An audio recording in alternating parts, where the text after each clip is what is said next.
Bien, una de las preocupaciones de amplios sectores de la República Dominicana son los préstamos internacionales. Este gobierno tiene un récord, si así cabe el término, de préstamos que endeudan las finanzas públicas. Yo no sé hasta qué punto podamos nosotros soportar este endeudamiento, que es un endeudamiento, vuelvo y repito, que preocupa no solamente a los sectores económicos y sociales de República Dominicana, sino a los mismos organismos internacionales, porque ya el Fondo Monetario Internacional está sugiriendo una serie de ajustes necesarios para la economía dominicana en función de los préstamos que ha cogido el gobierno dominicano, pero también con la incapacidad que tiene en un momento determinado para poder resolver esa situación, pagar a tiempo, porque el Fondo Monetario Internacional es un banco. Eso es así. Eso es un banco, y entonces ellos lo que visualizan es si el país está en capacidad de pagar. Por eso ha hecho una serie de recomendaciones. Mientras tanto, la Cámara de Diputados, vi una información que vamos a comentar, dio luz verde este jueves a 2 préstamos de alto impacto económico que fueron sometidos por el Poder Ejecutivo y firmados con organismos internacionales por un monto que supera los 248 millones de dólares. Esos recursos van dirigidos a impulsar la expansión de la segunda línea del metro de Santo Domingo y reforzar el financiamiento agrícola del país. El financiamiento agrícola. Así es. Ese dinero va para el sector agrícola. Dicen así, pero en realidad el sector agrícola está demandando una inyección de recursos económicos. Eso no es nada inventado. Yo estoy... Pero ¿para qué sectores? ¿Para el sector hidráulico? Es para una serie de sectores. Es para una serie de sectores y para impulsar la producción nacional. Porque hay que señalar, Fernando, que en términos de producción agrícola, nosotros nos estamos quedando atrás. Eso es así. Y además de eso, si hay algo que está atrás en base al desarrollo de la tecnología en la producción agrícola en República Dominicana. Los préstamos que fueron sometidos por el Poder Ejecutivo son 178 millones de dólares para la ampliación de la segunda línea del metro. Una obra que el presidente de la República se había jactado de decir que había salido lo más barata del mundo y que el dinero rendía cuando no se lo robaban. Y sin embargo, esta obra del metro, si cuantificamos cuánto se ha llevado, yo creo que fácilmente se haya llevado más que la primera línea del metro, porque son bastantes los préstamos que se han solicitado para ponerla en ejecución y todavía no terminan de ponerla en ejecución. Y esos adendum que se han hecho en esta ampliación del metro, que en su momento tiene que investigarse. Yo creo que sí, porque en ese sentido como que ciertamente ha debido haber un monitoreo mayor, porque es que la inversión como que no se corresponde con el tamaño de la obra y con que la obra todavía esté en veremos, esté en una incógnita. El presidente ha anunciado en 2 o 3 ocasiones que la va a poner en ejecución y ya de acuerdo al calendario sería puesta en ejecución, inaugurada esa segunda línea del metro en el año 2026. El otro préstamo es de un monto de 70 millones de dólares, como tú bien dijiste, para la agricultura. La agricultura, que es un renglón que de acuerdo a los informes del Banco Central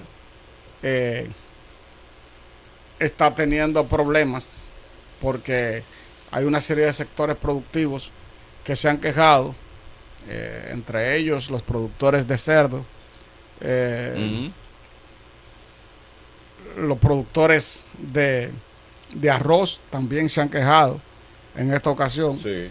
Y entonces, obviamente que hay que buscarle una solución a todo esto. Mira, a mí lo que me preocupa es que estos préstamos no se hacen con organismos multilaterales de crédito, que regularmente te prestan con tasas blandas y a 20 y 30 años, como el Banco Interamericano de Desarrollo, el Banco Mundial, sino que vamos al mercado de capitales. Sí, pero mira que a buscar un dinero caro, y también ahí los plazos son muy cortos. pero lo que sucede es, y aunque tú no dejas de tener razón, los gobiernos saben que eso se da en esa dimensión. Ahora, ¿qué pasa? Que los gobiernos tienen la capacidad de renegociar en un momento determinado, cuando ven que se les hace imposible cumplir con sus compromisos internacionales. Ahora, también tú tienes que preguntarte, en una coyuntura como esta, donde el endeudamiento ha sido la tónica que ha marcado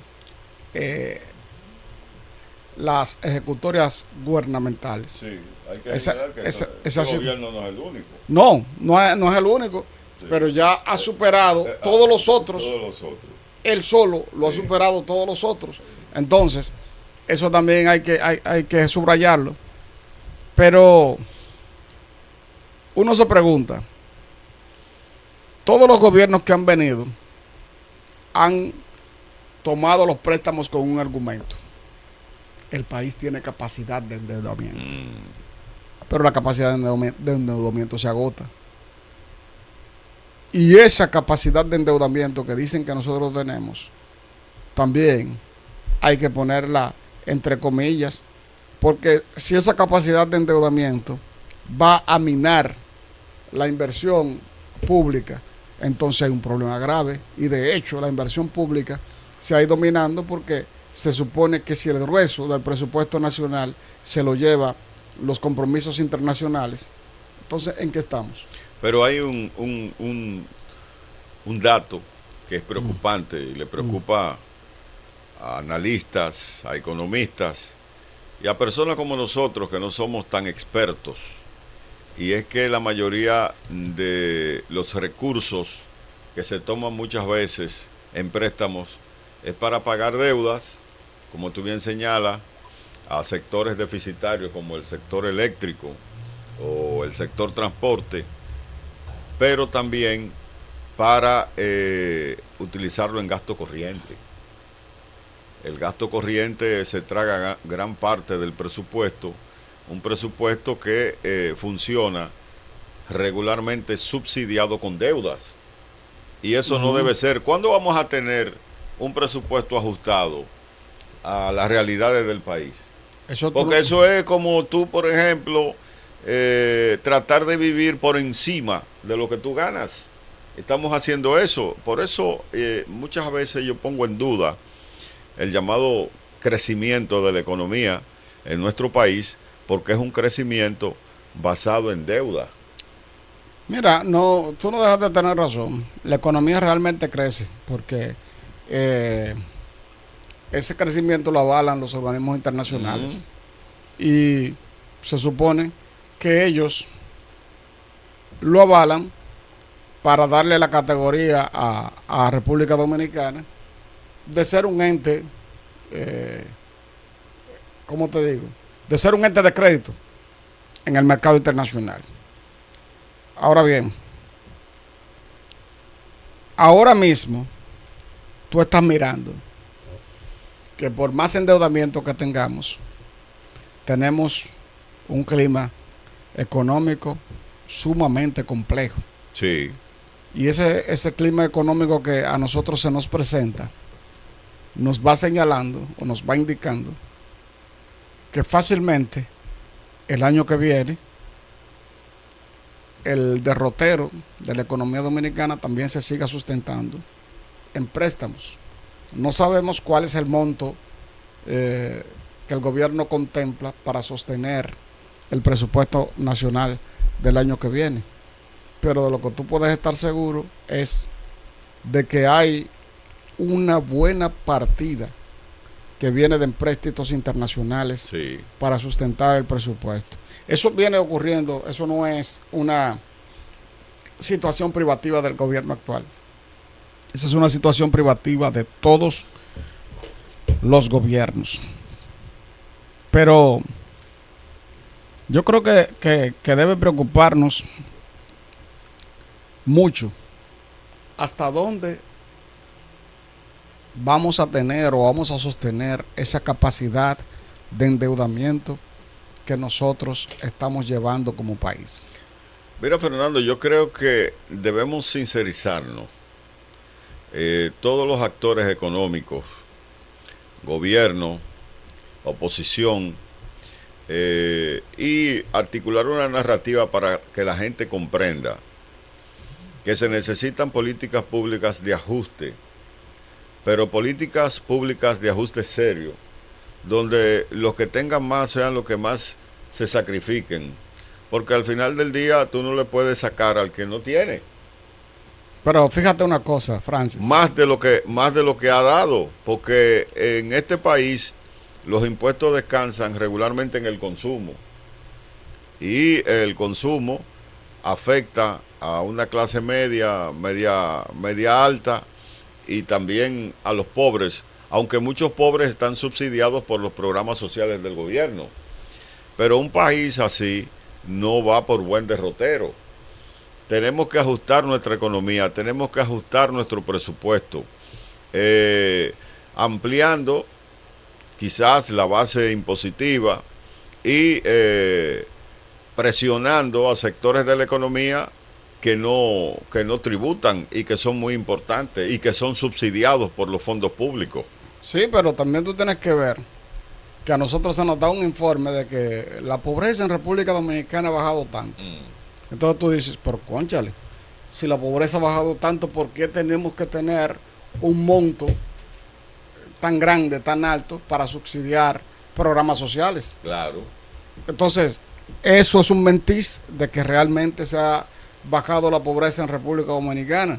¿Por qué la población dominicana reclama salud de mayor calidad?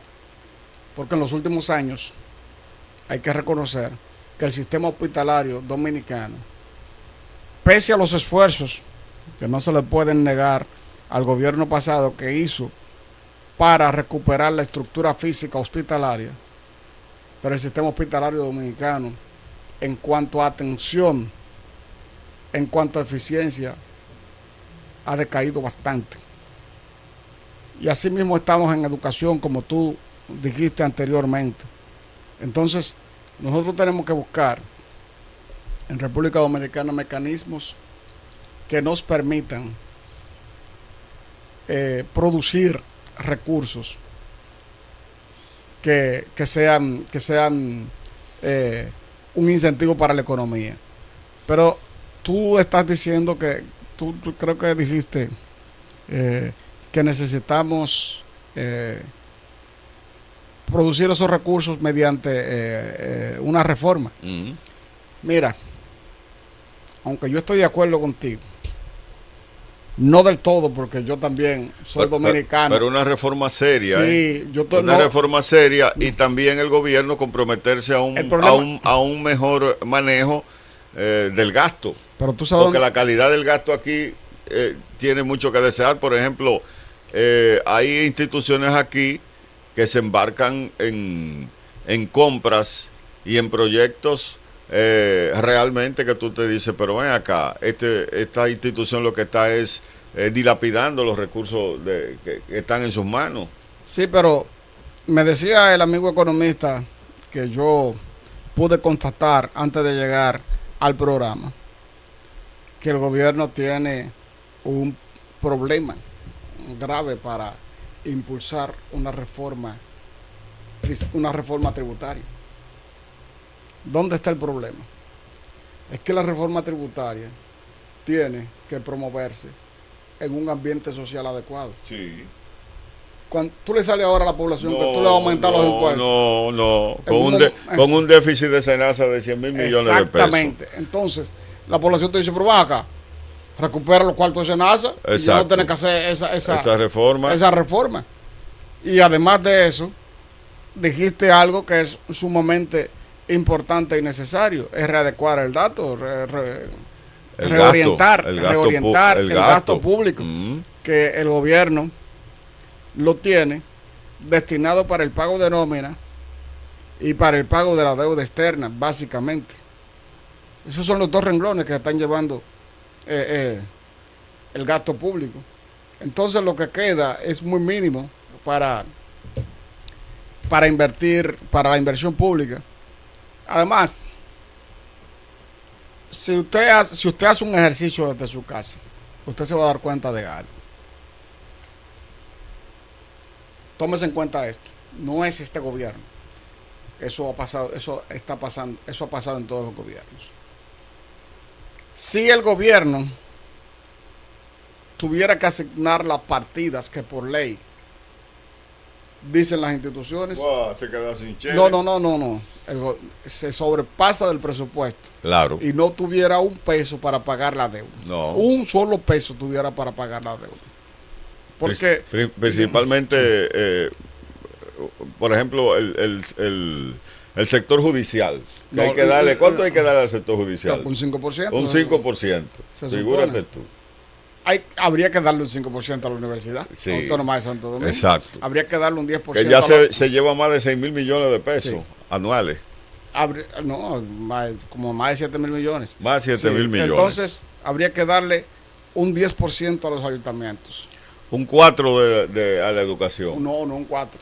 ¿Eh? Es un 4% del Producto Interno Bruto. Sí. Que eso equivale a un 14 o un 16% Ay, Dios. del presupuesto nacional. Sí. Hay que dar un porcentaje, no recuerdo cuál es ahora, para el sector salud.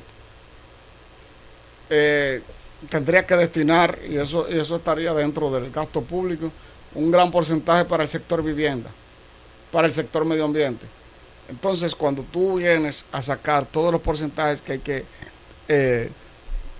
que destinar para elaborar el presupuesto nacional de acuerdo a la ley, entonces tú te das cuenta que el Estado Dominicano, primero, no cumple con la ley. Vuelvo y repito, no estoy diciendo que es este gobierno. No. Son los gobiernos que no cumplen con la ley. Pero yo siempre me he preguntado, ¿por qué no hay ¿cómo te digo? No hay un abordaje social adecuado que nos permita a nosotros elaborar un presupuesto en base a la realidad dominicana? Eso mismo.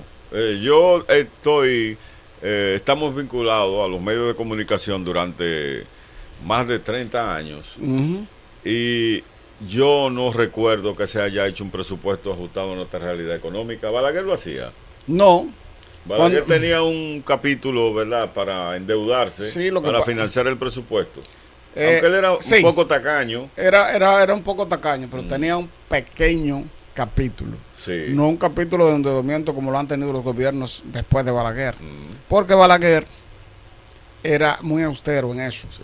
Y él tenía mucho cuidado con el endeudamiento. Sí, porque siempre él decía y hablaba de que en la medida en que los países se endeudan, pierden independencia. Pierden soberanía. Y pierden soberanía, y eso es cierto. Y entonces, en su memoria, estaba muy presente en la primera invasión norteamericana de del 1916. que vino precisamente por la falta del país de cumplir compromisos económicos con los Estados Unidos. Entonces ellos vinieron a cobrarse su dinero, nos invadieron, agarraron las aduanas, ¿verdad? Y los otros intervinieron, y entonces después que se cobraron su dinero y ellos organizaron, entre comillas, el sistema financiero de nuestro país, se fueron y dejaron ahí a Trujillo. Así fue. Pero Trujillo, que fue también un presidente, fue austero. Sí, y fue muy cuidadoso con eso de los empréstitos internacionales. Eso es verdad que se le puede subrayar a Trujillo. Ahora yo te voy a decir una cosa. Ninguna nación, llámese como se llame, Tiene que endeudar. ninguna nación, llámese como se llame, ha podido sobrevivir sin deudas. Lo que yo entiendo es, y ahí te voy a contestar, me estaba diciendo un amigo que yo me estaba pareciendo muy comunista o muy socialista, y no es que yo sea socialista ni comunista. Zafa, yo soy muy capitalista. Claro. Y esa es la realidad. El problema es, ¿por qué los sectores empresariales de República Dominicana no ponen el dedo sobre la llaga para cuestionar el endeudamiento. No lo van a poner nunca, nunca. Porque ellos son los más beneficiarios del endeudamiento de la República Dominicana. Claro. ¿Por qué los políticos solamente tocan ese tema de soslayo? No cuestionan ya tanto los empréstitos internacionales, porque todo el mundo sabe que cuando llegue ahí va a ser lo mismo y se va a endeudar hasta el tuétano. Y nosotros, el futuro de nuestra nación, empeñado de esa forma, no se sabe cuál es nuestro destino. Realmente no se sabe cuál será nuestro destino si seguimos en ese derrotero de impulsar el endeudamiento externo de manera desenfrenada como se ha estado haciendo en los últimos años. Bueno, hay quien dicen que los estados no quiebran. Yo creo que sí, que los gobiernos y las naciones quiebran. Pregúntale a Argentina. Sí, entonces por el camino que vamos por la argentinización de la economía. Porque Argentina, un país con todos los recursos económicos, sociales, tecnológicos también, porque hay que apuntar que Argentina es un gran país. Claro. Producto de ese endeudamiento irresponsable de los gobiernos peronistas que se montaron en una política de asistencialismo hasta tal punto de que ese país hoy está arruinado. Eso es lo que le espera a la República Dominicana si no nos sentamos, si no hacemos lo que tenemos que hacer y ajustamos esas distorsiones internas que tiene el país. No es posible que el sector turístico no pague impuestos, no es posible que nosotros estemos subsidiando a empresarios del transporte con millones y millones de galones de gasoil y gasolina. No es posible que tengamos un 4% de la educación en República Dominicana y ese 4% del Producto Interno Bruto, de todo lo que produce la economía, se destine para el sector empresarial, porque el sector empresarial es el que se está embolsillando los cuartos porque está haciendo negocio. No es posible que nuestro país siga como va, subsidiando una partidocracia con millones y millones de pesos en el entendido de que la democracia es cara, pero en nuestro caso la democracia es cara y nos sirve de poco. Sí, yo en ese sentido difiero un poco de ti. Yo creo que los partidos políticos hay que seguirlos financiando, porque el adesentamiento de la actividad política en República Dominicana dependerá mucho de dónde salen los recursos. Y aunque salga cara, yo lo que creo es que debe haber una supervisión más estricta de los recursos que van hacia los partidos políticos y se deben revisar, se debe poner en ejecución todos los articulados de la ley que le da hasta cierto punto fortaleza a la Junta Central Electoral para aplicar ciertas medidas a los partidos políticos. Tú has señalado que no es posible muchas cosas.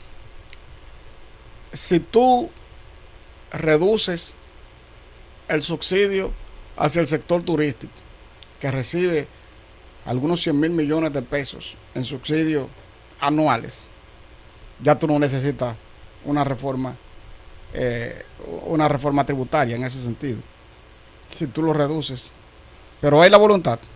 No hay voluntad. No hay la voluntad, ni lo van a poder hacer. ¿Por qué? Porque el sector turístico ahora mismo ha entendido la dinámica del sistema dominicano. Y en base a qué lo ha entendido, en base a que ellos también financian proyectos políticos. Y esos proyectos políticos tienen que responderle. Eso lo sabemos. Porque, señores, son los políticos los que le hacen la cama cada día al sector empresarial. Los políticos son los peones del sector empresarial. Y ese es el punto por el que el sector empresarial en República Dominicana se ha vuelto muy poderoso y todavía quiere ser más poderoso porque ha querido en ha querido eliminar la cesantía. El gobierno aprobó el presupuesto ayer, el presupuesto nacional para el 2026, y obvió la indexación. Sí. Entonces, nada de lo que vaya en beneficio de la pobreza. Quieren eliminar el Código de Trabajo. Exactamente, pero nada y dejar de a los trabajadores desamparados. Exacto. Nada de lo que vaya en beneficio de esos sectores se quiere respetar. Y yo, de esta humilde tribuna, yo le hago un llamado al gobierno dominicano. Señores, empiecen a gobernar para el pueblo. Qué barbaridad. Empiecen a gobernar para el pueblo. El pueblo no tiene que estar mendigando tanto. El pueblo depositó su confianza en ustedes. Gústenos o no nos guste su forma de gobernar, ustedes fueron los elegidos por el pueblo y el pueblo espera más de ustedes. Entonces, nosotros nos preguntamos, ¿cuándo será que le vamos a dar el verdadero rostro humano a una gestión gubernamental? El rostro humano equivale a pensar más en la mayoría. Fíjate que aquí los políticos, ya para concluir, porque hemos hecho un recorrido por la economía dominicana, grandes rasgos, y también por sus falencias y su parte positiva, porque también hay una parte positiva, que es el ánimo de los dominicanos. Son millones los dominicanos que se tiran a la calle a las 5 de la mañana a producir riqueza, a trabajar, muchas veces a contrapelo de esa clase política que, como tú bien señalas, no gobierna para la mayoría. Y no queremos que los políticos le quiten a los que tienen para darlo a nosotros, ¿verdad? Lo de clase media, lo de clase media baja, lo de los pobres, no. Lo que queremos son políticas que nos ayuden a superar la pobreza, a trabajar con dignidad, a poder contribuir al desarrollo del país. Y eso es lo que no tenemos. Y esa es la función del político. La función del político no es proteger al empresariado. La función del político no es proteger a su sector, sino de crear políticas públicas que ayuden a que la sociedad no sea tan desigual. Mientras tanto, señores, Estados Unidos pone fin a programa migratorio de reunificación familiar para 7 países por abusos. De esa forma, inmigrantes amparados con beneficio deberán abandonar Estados Unidos a mediados de enero si carecen de alguna otra alternativa legal para quedarse en el país. En Colombia, Red creaba documentos falsos a dominicanos para ingresar a Estados Unidos y Europa. Heidi Perdomo, la esposa de un miembro del movimiento Hola, que recibió de más de 1.600 millones de cenaza. Apresan pareja de hombre que agredió brutalmente a seguridad en el hospital de La Vega. Mira, estas agresiones contra personal médico y de seguridad en los hospitales se ha incrementado en la República Dominicana. Eso es realmente criticable y preocupante. Y preocupante, porque le voy a decir la verdad. Usted va a una emergencia, a un médico, y muchas veces el médico está atendiendo a un paciente que está más grave, o no tiene los recursos en ese momento para poder atender su paciente. Entonces, cuando usted lo agrede, la situación se hace mucho más difícil. Así es. Bien, y finalmente los demócratas publican fotos de Trump rodeado de mujeres en la mansión de Epstein. Hay que hablar de que hay que señalar que Epstein fue un empresario. Un empresario, pero se dedicaba también a organizar fiestas y orgías. Y ahí, pues, se armaban verdaderos escándalos. Era una especie de Celestino, ¿verdad? Sí, era el anfitrión de la clase política y social más poderosa de los Estados Unidos. Bien. Y él organizaba esos eventos, y esos eventos se daban no siempre de manera sana. Exacto. Bien, señores, los grandes de la comunicación a través del canal 74. Pausa.